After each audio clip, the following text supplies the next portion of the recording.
Hello everyone! From the Other Side is officially out now in all major stores and streaming services, so I hope you've been checking it out and enjoying the album. As I mentioned before in the preview video on this channel, this has been a personal project of mine that I've been wanting to finish for years now, so it feels good to be finally done. And now that it's out, it's just like, that's it, it's out. But in celebration, I want to make a series of videos talking about each track, the production process, the album as a whole, and stuff I learned from making this album for composition, music production, sound design, to social media, distribution, and promoting stuff, just like the whole experience. I know it's not gonna be like the biggest hit or whatever, trending on Spotify, played on radios and stuff like that, but I thought it would be kind of cool to just share the whole process for people that may not be into this whole kind of stuff and would just like to see a preliminary glimpse into the whole process of what it takes to release something and all that. So yeah, let's get started.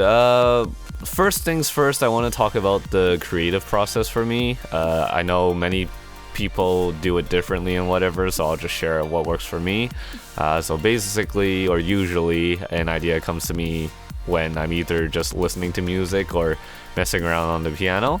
I've been classically trained my entire life, and I've also been trained in like traditional Chinese music for almost just as long, so I'm decently well versed in both these like cultures of music, and that's basically how I draw inspiration just off of those experiences to create my ideas and stuff like that.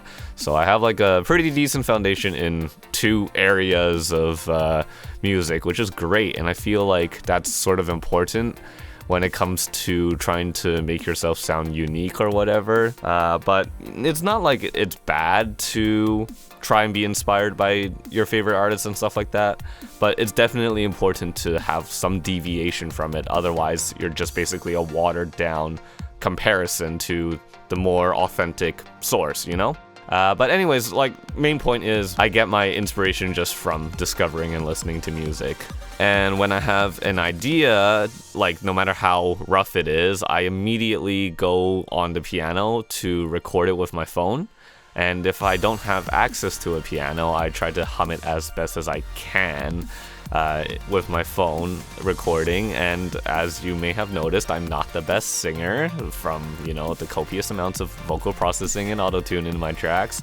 But for me, as long as I can listen back to it and still hear the idea from when I recorded it back then it's good enough for me. And sometimes these inspirations just happen in really awkward and inconvenient times, like if I'm in the car with friends, or I'm at work, or even in the middle of a live concert. Yes, that has happened before. One of the tracks in the album actually has an idea that I've recorded during a live concert, but I'll get to it when we get to that track. As a result of this, I have a folder in my computer with a shit ton of recordings.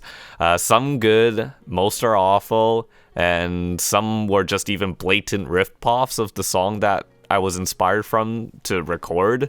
And then there's the ones that eventually turned into the tracks you hear in the album. But in addition to that, I also have a notepad file of any song that I've listened to and got inspired to make something similar. So all in all, this just means I have a serious backlog of music I want to potentially make. The idea for this album came around halfway through my undergrad program, I'd say, and that was when I was in probably one of the lowest lows I've had for my mental health. There was a lot of existential dread and confidence issues involved. So to help keep me in a better state of mind, I used those moments of, you know, feeling really down with myself as motivation to create music. And I thought, like, what if I make an album about like a hypothetical, like make a concept album? Like, what if I didn't try to get better? What would have happened? So that's how I wrote the first song for the album, From the Other Side. At the time of writing that track, I was listening to a lot of melodic dubstep, so I was really inspired by artists like Blackmill, CMA, Adventure Club, Seven Lions, Singularity, Ramesses B, There's probably a lot more artists that I can't think of off the top of my head. I'll just stop there for time's sake. But that was the plan for the album, was to make a whole bunch of songs about that hypothetical in that genre. I wanted every track in the album to feature piano in some way, as it was my primary instrument. So that was my way of making it personal to me, besides with the lyrics. The album originally had a different name when I was writing it. It was supposed to be called Friends, because I wanted to dedicate it to everyone that's helped me get through a lot of those tough times. But I decided in the end that From the Other Side fit more, because it really does feel like everything that I put into this album was coming from side of me where that hypothetical I was talking about, where I didn't do anything to get better, like it came from that side, you know? I do want to put it out there, because I'm talking about all of this stuff, that I am doing a lot better mentally now, so don't worry about me. I'm doing fine. I could be better, but it's not as bad as back then.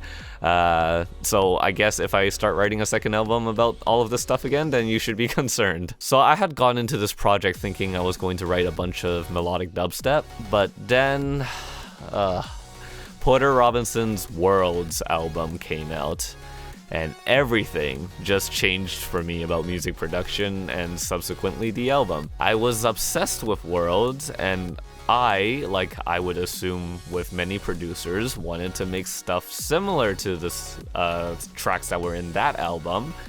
And you know what though, I was also fortunate to have a friend invite me to join him on seeing Porter live in his Worlds tour, and that was seriously one of the best moments of my life. I still have a video on my music channel of clips of the show, so you can check it out if you've never seen it before, or just look up Porter Robinson's Worlds live remake or something like that. But seeing Porter Robinson live and seeing that show really inspired me to keep producing music and write the rest of the songs of the album and sort of change the direction of it. And, you know, I'll be the first to say it, the tracks don't have the most brilliant songwriting. I mean, the lyrics are kind of straightforward and on the nose. There's a little bit of corny stuff in there. The rhyme scheming could be amateur, but I wrote these lyrics as a way to deal with what was going on in my life specifically at that time. And while some lyrics are still relevant for me today, they're at a much lesser extent than they were back then. So at this point in time, I want to give a huge shout out to my friend Alexander Simone, as he's helped me with some of the lines in the track when I was struggling to find the words I needed. He also did the cover art for the album, so I owe him a huge thanks for being able to make this happen. So thanks, Xander. This video has already gone on long enough, but I hope you got some insight on how this album was created. In the next several videos, I hope to be able to go more into detail and go through each track individually in separate videos and talk about how I came up with them, and talk about the inspirations, the difficulties, the work process, and just stuff I learned from making these tracks. So if you do like this type of video, please stick around, subscribe if you haven't already, and I'll see you in the next video. Thanks for watching. Bye bye.